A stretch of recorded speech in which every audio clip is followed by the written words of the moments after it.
Hello everyone, I803866SX, and you're looking at a vintage computer repair video. And I thought I started recording, I didn't, so it looks like we're halfway into a repair.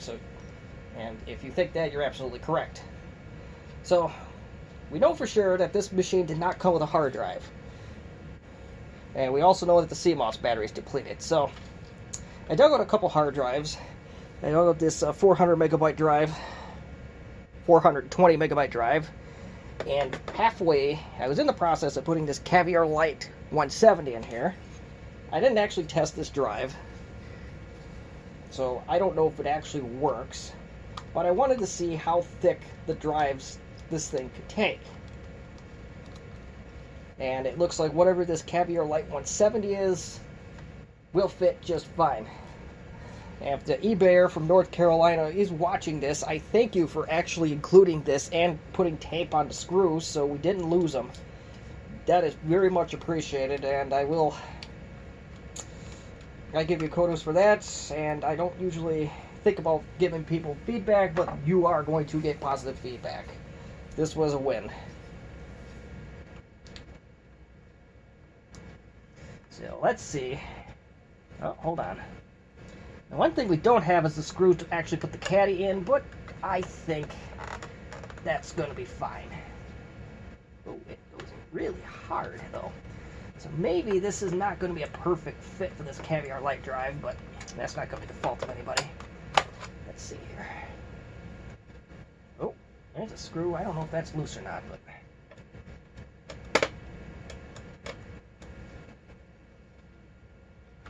I don't know what that plastic thing is, but okay. So that's definitely the right way to put this in.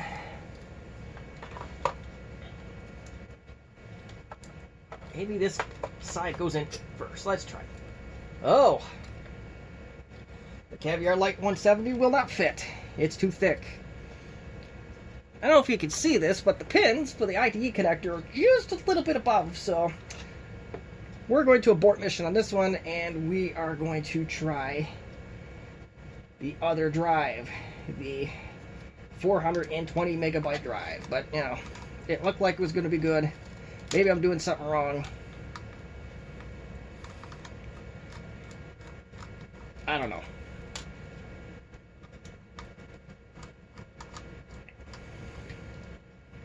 And I realize I just made a mistake here, but I'm going to flow with it at this point.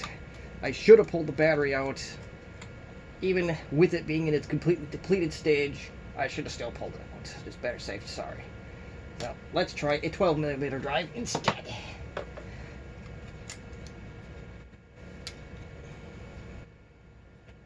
I think I understand how this caddy works, but I'm not going to try to put that 170 in there again. So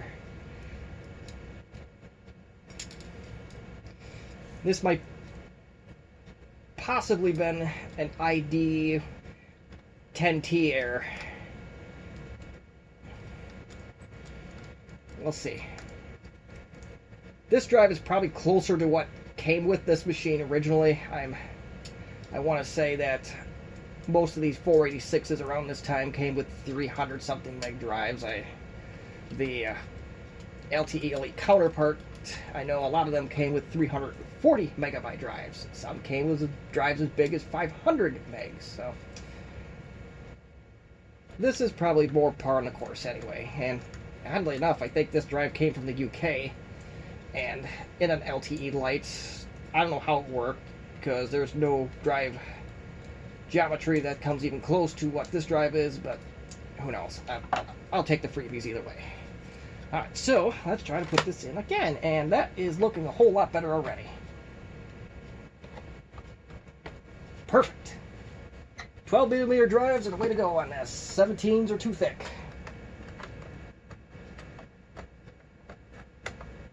Or I did something wrong. Anyway, I'm not going to waste your time trying to find that out.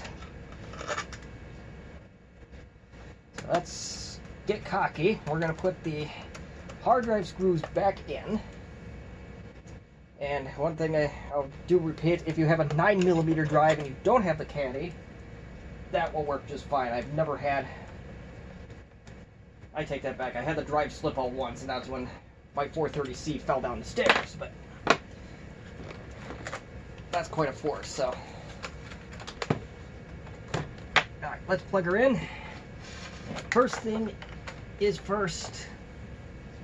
Let's see if this hard drive is even any good. Step 1 before step 2.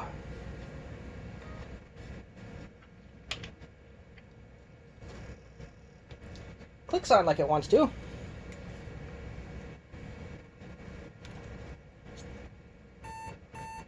Oh, you know what we forgot to do? We forgot to replace the CMOS battery.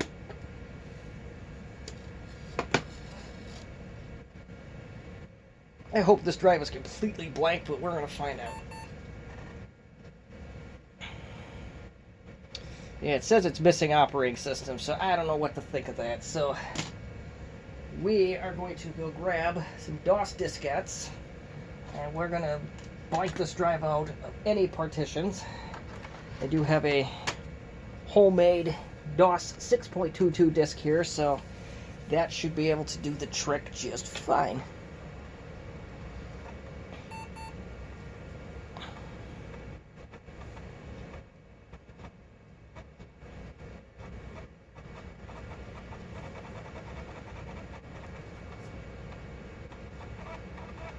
As you can tell, it's doing a good job.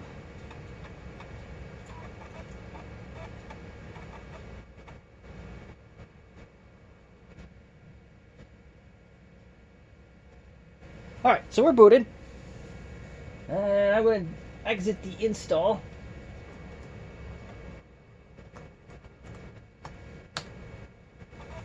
Alright, let's see what we got.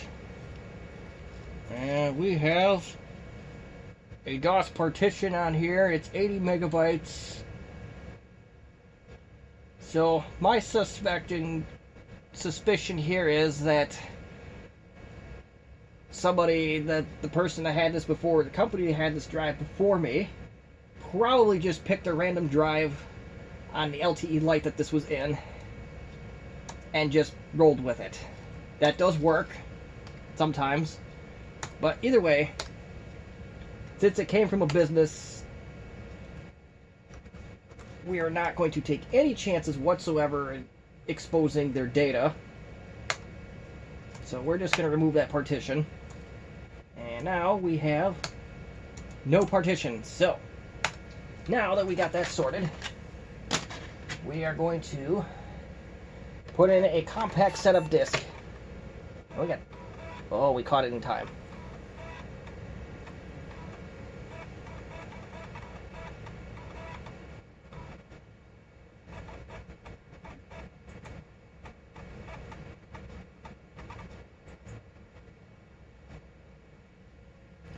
Alright, English.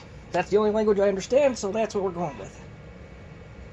A hard drive does not have a diagnostics partition, so let's do it. Now, little disclaimer, these setup and diagnostic disks are from an LTE Elite, but I think it should work.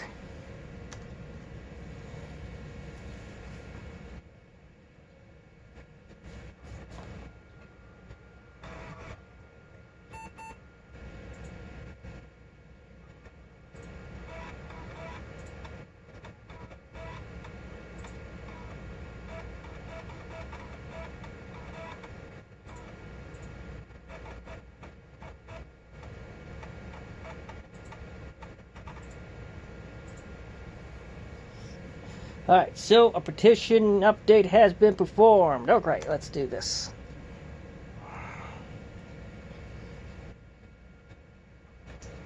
And to answer a potential elephant in the room about CF cards, I believe these can do that. But, as always, do proceed at your own risk. The Compaq LTE Lite, for example, they have a set drives that they could take, and that's it.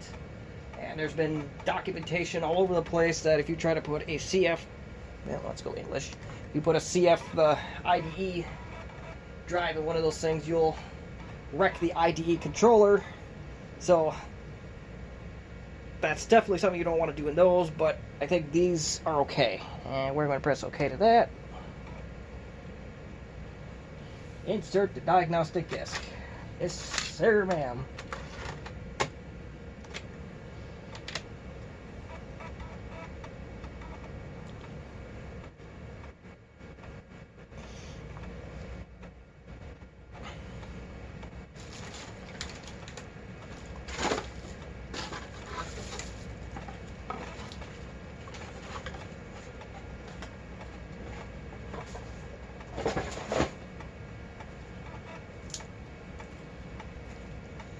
And I'm not even in center here. Shame on me. See, this is what the TV setup was for, to try and avoid that, but the reader was a dud, so we gotta wait. So bear with us here. Now, I am going to do the CMOS battery in this video, and I know the Contours either took the CR1220 or the 2430. Stupid camera. Either way, we're prepared for that one. And bonus points for having Renata, because a lot of the LTE lights had those originally. So, nice little bonus. When you can go OEM, that's a bonus.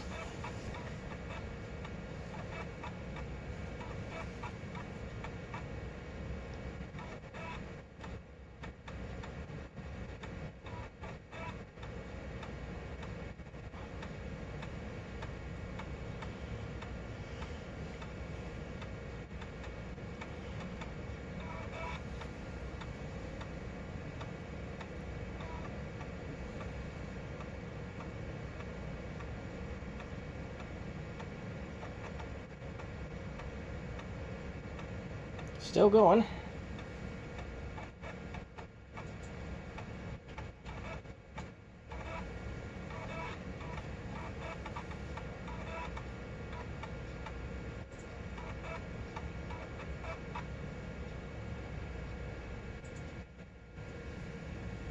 All right. Let's see. We're going to exit from the diskette version of this. We're going to try and go straight to the hard drive right away on this one.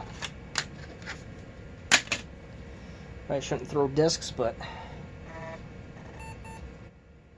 yep, we got the white square in the upper right, and we got a utility. Reloading, please wait. And survey says the time is way off. I don't care right now.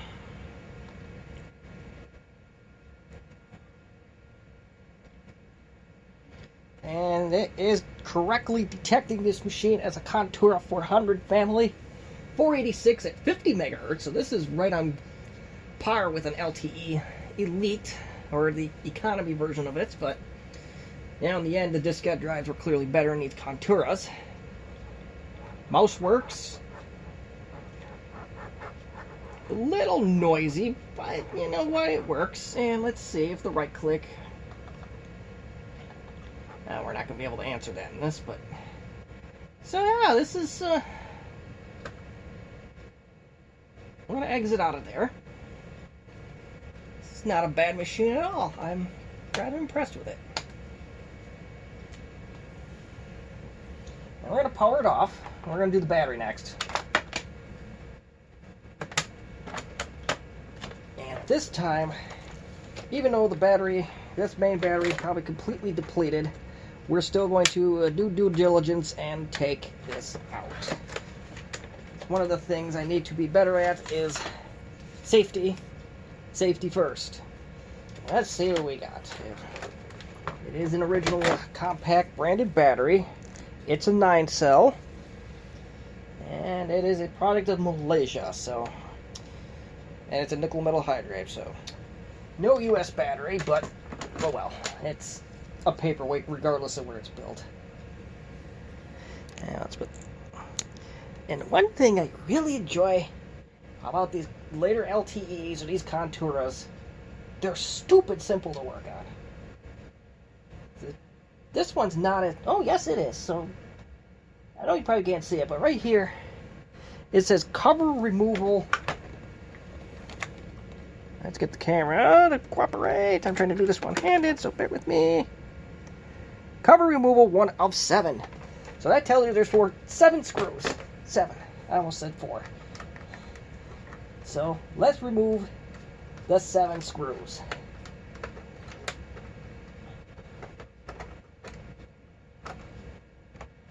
I don't know if I'm entirely on camera for this one, but...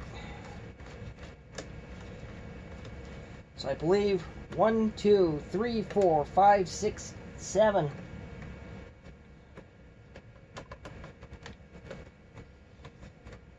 It's a shame that this Contura line got axed so early. These things were super easy to work on, I thought, but I don't know. You can disagree with me or reminisce in the comments section. That's your God-given right.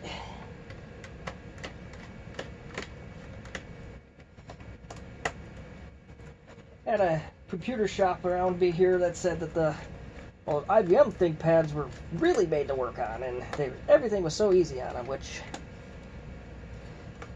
the IBM ThinkPads were, at that time, they were very easy to work on, and they were very good machines. They were out of my price range.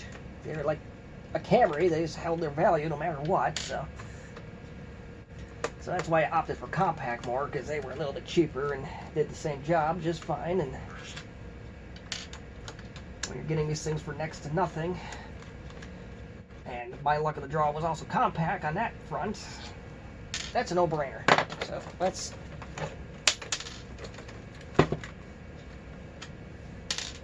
battery number, screw number 7 don't want to come out.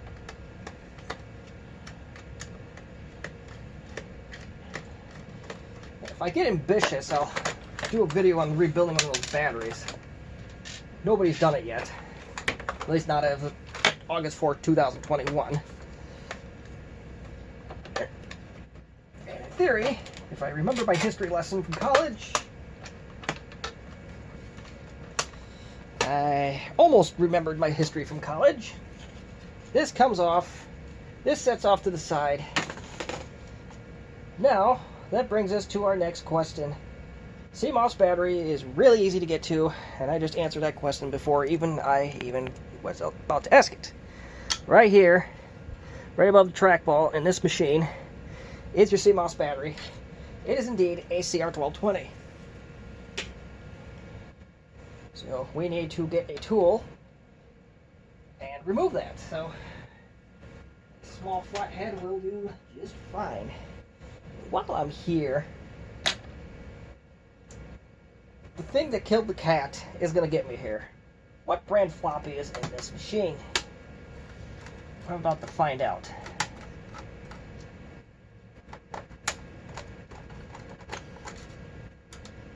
And this is also partially for science for folks that are trying to restore one of these that has a bad floppy. It doesn't happen nearly as often, but it does come up, I'm sure. And of course, this is not going to go the way I expected it.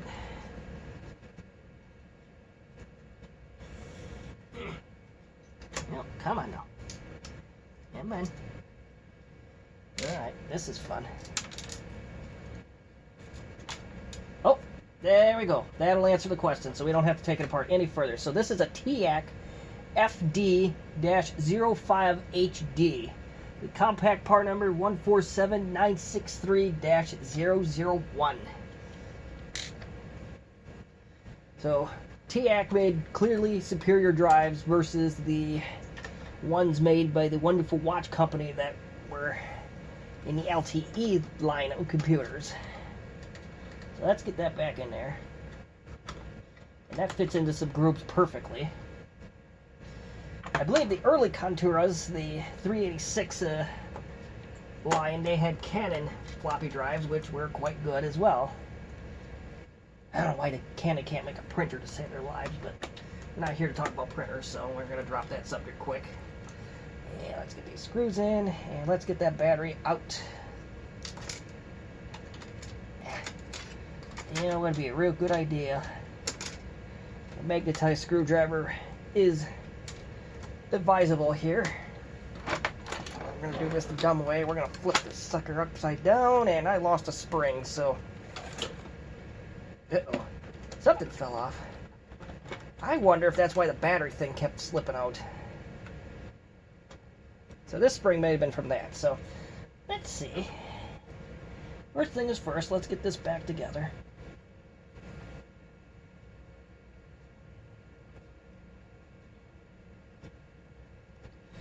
And if I'm off camera, I apologize, but I am just putting a screw on, so I ain't as concerned about it, but...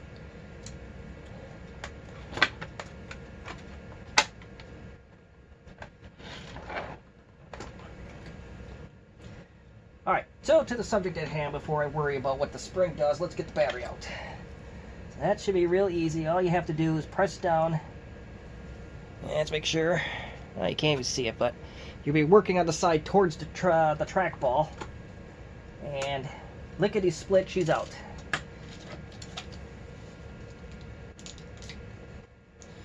And Jeff Bezos and his genius put an extra sticker over where the battery's supposed to come out, and so that's going to take a little bit to get out of there. Okay, we're good. And if you really want to be thorough, if I have one handy, oh yes I do, get a battery tester. I'll make sure the battery's actually good. Now this machine is very easy to tear apart, so not a big deal, but you know, CYA. And this one, yeah, I don't know. It did not register the first time. Let's try it the second time. Uh-oh.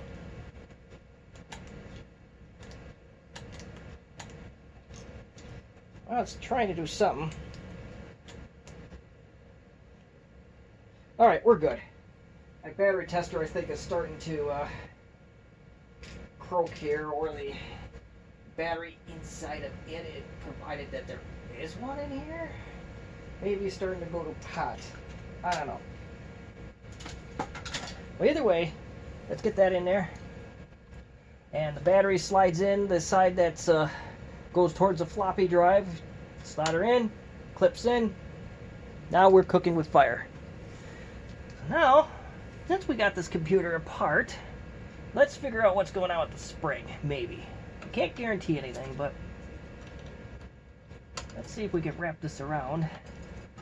And this is where a needle nose pliers would be real useful right around now. I don't know, maybe we can't. Maybe whatever piece of plastic that held it on is long gone and we might not be able to do this.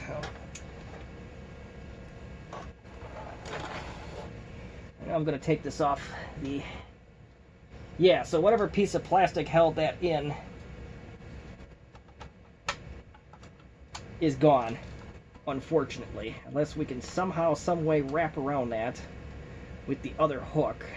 And it doesn't look like that's going to be possible, but that's why this battery door is loose, because this plastic, where my finger is broken. So I'm not going to worry about that. If anything, that's going to be getting in the way, so we're just going to put the cover back on, and we'll get an OS on here, and see how far we get.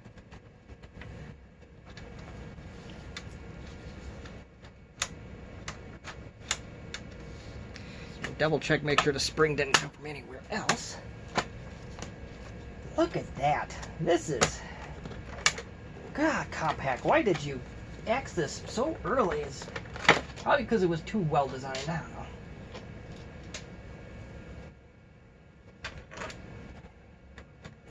That's my guess. That's my only answer to that. It was too well designed, so, you know, companies have to get rid of things that are too well designed.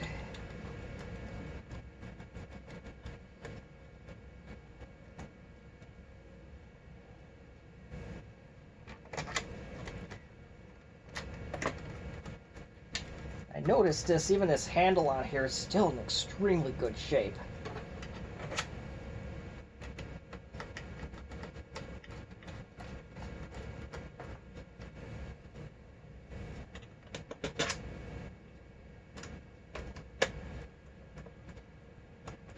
Helps if you actually screw onto the screw.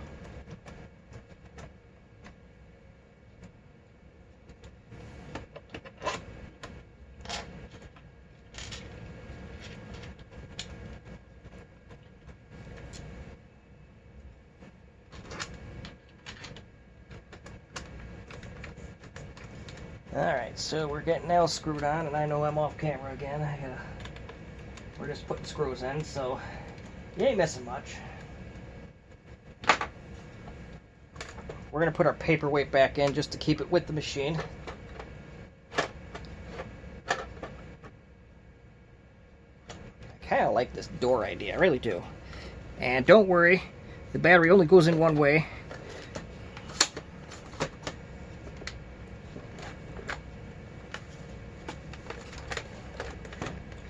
Let's get this thing turned on. There we go. We are Now, with a good clock battery, a good hard drive, a camera that's almost in place,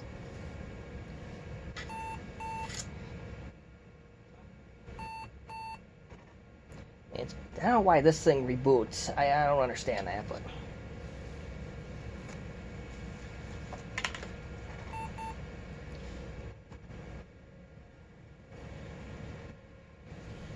Now, let's see if you can see. Yep, you should be able to see that. Control, computer setup. And I need a nearby telephone. That's totally a boomer way of saying that. Okay, so it is August 4th, 2021.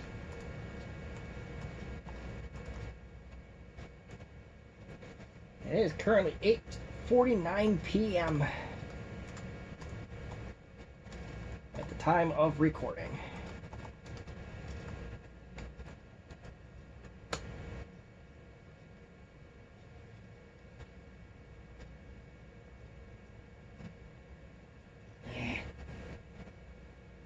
There we go.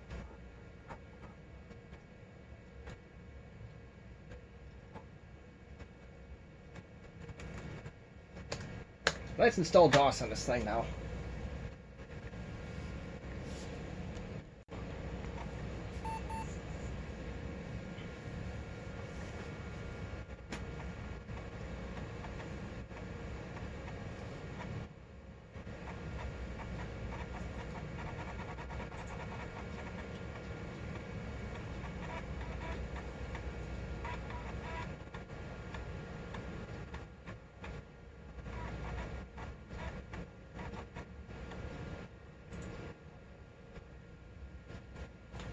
Alright. Enter. And we're going to do the standard F disk jazz right now. Please restart and keep disk 1 in that drive.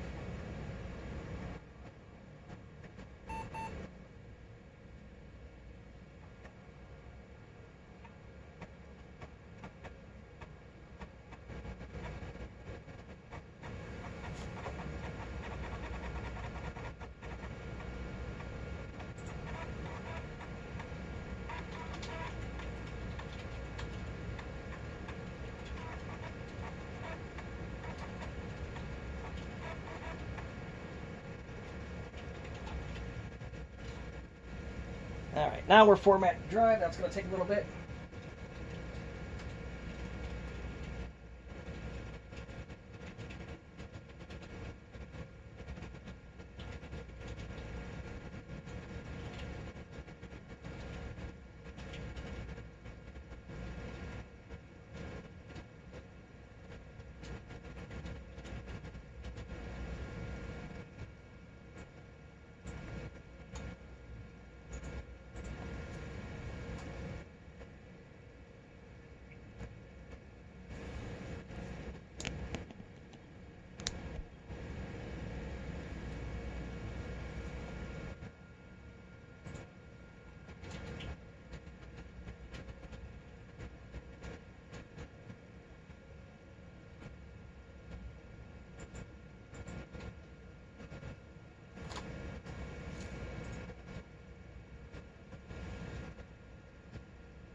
Still going at 51%, so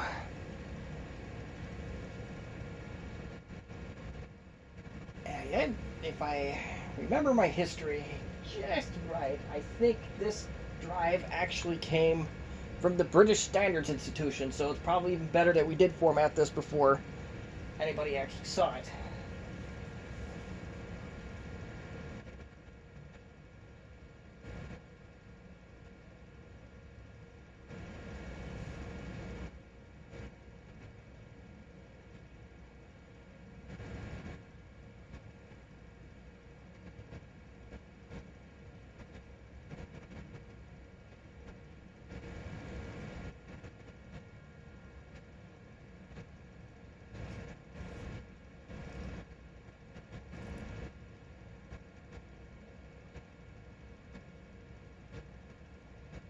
Still humming along, so this is glad that this has given me little to no trouble to this point, so I'm thankful for that so far. Might run into a surprise at the end, who knows. So I probably shouldn't get my hopes too far up yet. And we're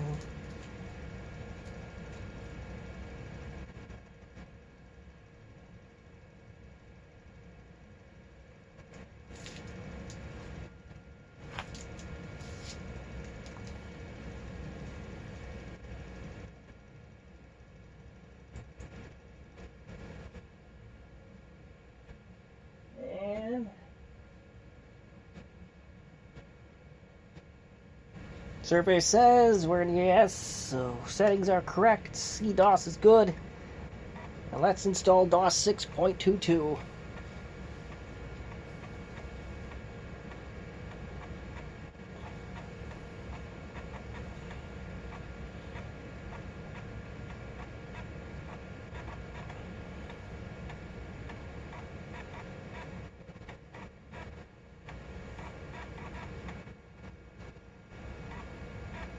Alright, still clicking along. I think that's going good so far.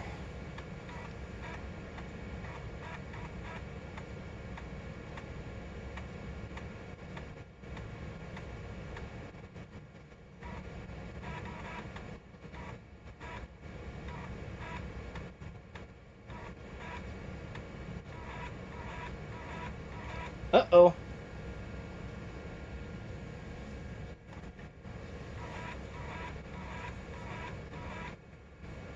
Uh-oh. I spoke too soon. That's what I get for doing that. So, not going to be entirely flawless here. I'm sure I can write this disk, or write another copy of this disk just as well. So that's what I got to do, and is find another disk and write it, and then we will continue on. So, with the magic of video editing, I'm going to go try and hunt down my DOS 6.22 disks, and we're going to make a new one. So, you don't have to see that. So, as soon as that's done, we will try again.